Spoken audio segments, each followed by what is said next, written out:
پیغمبر علیہ الصلوۃ والسلام مبارک فرمای دا دومره بهترینا دا دومره مبارک میاشت دا چې په دغه میاشت کې د عرش چې کومې فرشتې دي حاملین عرش بلل کیږي تر ټولو عظیم فرشتې هغه دي چې د الله رب العزت عرش او عرش ته ولاړې دي عرش تکیه کړی دی ذکر کوي سبحان الله الحمدلله الله اکبر لا اله الا الله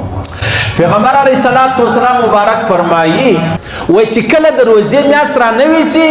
الله رب العزت دې فرشتو ته فرمایي تاسو ذکر بس او یا الله نو موږ څه وکړو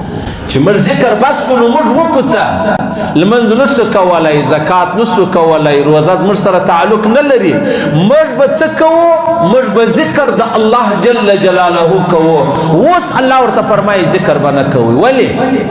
د الله رسول فرمایي الله ورته فرمایي چې کله د روزې میاشت را داخله سوه ښکاره سوه او ولیدل سوه د الله رسول فرمایي الله و دې فرشتو ته وایي تاسو زیاته ذکر بس کوئ و هر هغه چاته دعاګانې کوي چې کم څوک روزې نسی زه او ته ما ته روزې نسو الله دې را نصیب کړي الله دې را نصیب کړي ډېر بیماران دي هغه روزې نسی نیولی ډېر بیماران دي هغه روزې نسی نیولی اوس په هغه څه کوي لکه چې څنګه روزه په قرآن ثابت ده الله فرمایي تاسو به روزې نسی که یو سړی بیمار و یو سړی مسافر و هغه روزې ونه نیولې هغه هم په قرآن ثابته ده لکه اودس کول مانځه ته په قرآن ثابته خبره ده یو آیات دی بل آیات بیا دا دی که یو سړی بیمار و یا اوبه نه وي هغه د تیمم ووایي نو چې کوم سړی تیمم وایي د هغه به د هغه عقیده یي چې قرآن ماته ویلی دی کوم سړی چې اودس کوي هغه به د هغه عقیده چې ما ته قرآن ویلی دی کم سړی چې روزه نسی هغه د هغه فکر دی چې قرآن راته ویلی دی کم سړی بیمار دی مسافر دی معذور دی روزه نسی نیولی هغه به د هغه فکر کوي چې ما ته قرآن ویلی دی ته روزه مه نسه ها که جوړ سولې بیا به روزه ونسې که د جوړېدو امید و امکان نه و بیا به د دې روزې فدیه چې د هغه ورکوي یا د فدیې ځای به بیا راسي بیا به انشاءالله در وښیم خو اسانه تورې د هغه دي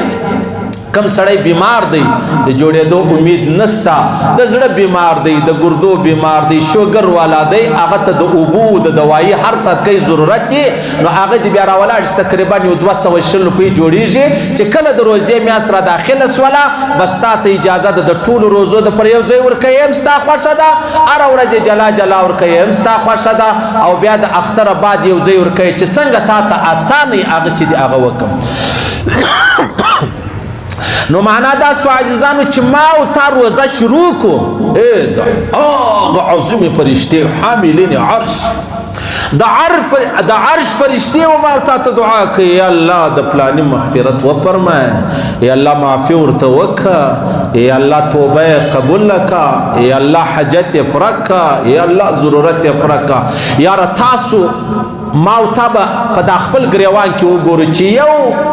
مطلب عام مسلمان د هغه مسجد په کونج کې کښیني او چې کله د روزې میاشت را داخله سوه تر اختر تر میاشتې پورې دعاوې کوي یا و ما ته یا و تا ته ستا څه فکر دی الله رب العزت به دا دعاوې رد کړي که نن نه سبا که سبا نه بل سبا که بل سبا نه د شبې قدر د شپې دعا الله نه ردوي دلته فرشتې زما او ستا دپاره دعا کوي سبحان الله سبحان الله ما تا به د دې ملائکو د دعا څخه ځانونه نه محرومه کوم محرومه کېده د هغه معنا دي چې ټوله شپه تاش ټوله شپه کرمبوټ ټوله شپه چکا او ټوله شپه بانډارونه د هغه فرشتې چې کومه دعا کوي نو خو یا د فرشتو دعا نعوذ بالله نعوذ بالله نعوذ بالله غلطه ده یا زما او ستا دا ژوند چې دی هغه غلط دی نو لہذا د فرشتو دعا حق ده زما او ستا ژوند چې دی هغه غلط دی بس د روزې دپاره داسې تیاري وکړه لکه چې کله ما تا په هسپتال کې داخل سو هغه زما او ستا چکې و تاشون و بانډارونه ګرد ولاړو ختم سلو ما تا کوشش کوو چې د زما او ستا صحت برابر سي بیا به ما او تا میلې کوو اوس د روزې میاشت را روانه ده ما او تا به د خپل روح برابر و چې زما او ستا روح برابر سو بیا به د اختره بعد ګورو که ژوند بیا به میلې هم یې بانډارونه به هم یې ګپې به هم یې نو هغه فرشتې چې ما او تا ته کومه دعا کوي هغه دعا په دې راته کوي چې د ورځې روزه او شپه د منکراتو څخه خلاصه د ورځې روزه شپه چې د هغه د الله رب العزت نه فرمانی څخه خلاص بیا به دعا راته وکړي کنه د الله رسول فرمایي داسې مثال دی چې کم څوک روزه نیولي د ګناو ځان راګرځي نه کال ته چې وش وتړي وش وتړه خوراک مور کوه چشاک مور کوه بیا یې وخت سار دی وتړي مازدیګر یې راایله اوبه ورکړه نو دا روزه د ده اوس روزه شوله داسې زما او ستا روزه د الله رسول فرمایي داسې به یې جوړوئ نه او بله خبره دا ده عزیزانو دا روزه چې د زما او ستا دپاره یو پریکټس دی د ایمان او د اسلام په دغه روزه کې ما او تا ځان پټولی سو د لمانځه د زکات د روزې د تلاوت د عباداتو په دغه روزه کې ما او تا لمنځونه په جومات شي زما او ستا تهجد چې دی هغه شروع شي زما او ستا هغه ډېر خوراکونه چې دی هغه پاته شي زما او ستا ذکر او فکر چې دی هغه شروع شي معنا دا ده چې یاره زه کله له دې روزې ووتلمه بیا به زه هم دغسې 5 وخته لمنځونه په جماعت کوم ذکر کوم تلاوت کوم تهجد چې دی هغه به کوم روایتو کې راځي حضرت شیخ صاحب رحمه الله لیکلی دي یو ورځ د مازدیګر لمونځ د حضرت عمر فاروق رضی الله تعالی عنه سره جماعت ولاړی جماعت لمونځ نه جماعت ځینې قضا سولو یا به ناوخته سوی یا به اودس یا به غسل یا به سفر هر څه چې ولو دومره خوا بده سوه دومره خوا بده سوه چې رالی کور ته نو بیا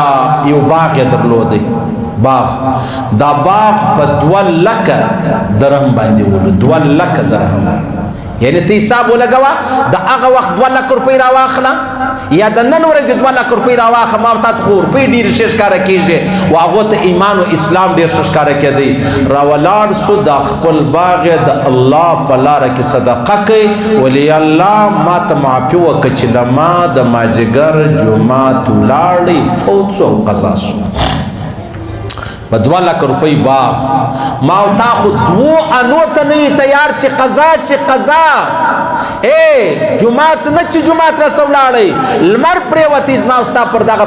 تندې باندې به پښیمانۍ ګونجه ونه وینو ولې زما او ستا د اسلام خبرې ډېرې کمزورې دي په نامه مسلمانان په عمل بیا موږ د اسلام ډېر لیرې یو او موږ ډېر ځینې ورک یو نو حضرت عمر فاروق رضی الله تعالی عنه خپل د 2 لک روپۍ باغ دا صرف په دې خاطر د الله په لاره کې صدقه کوي چې لما د مازدیګر جومات چې دی هغه ولاړی دا زما جرمانه ده دا زما سزا ده دا زما جزا ده دا زما مطلب یو پښیماني ده یا الله ته ما ته معافي چې دغه وکړي خبره خلاصه شوه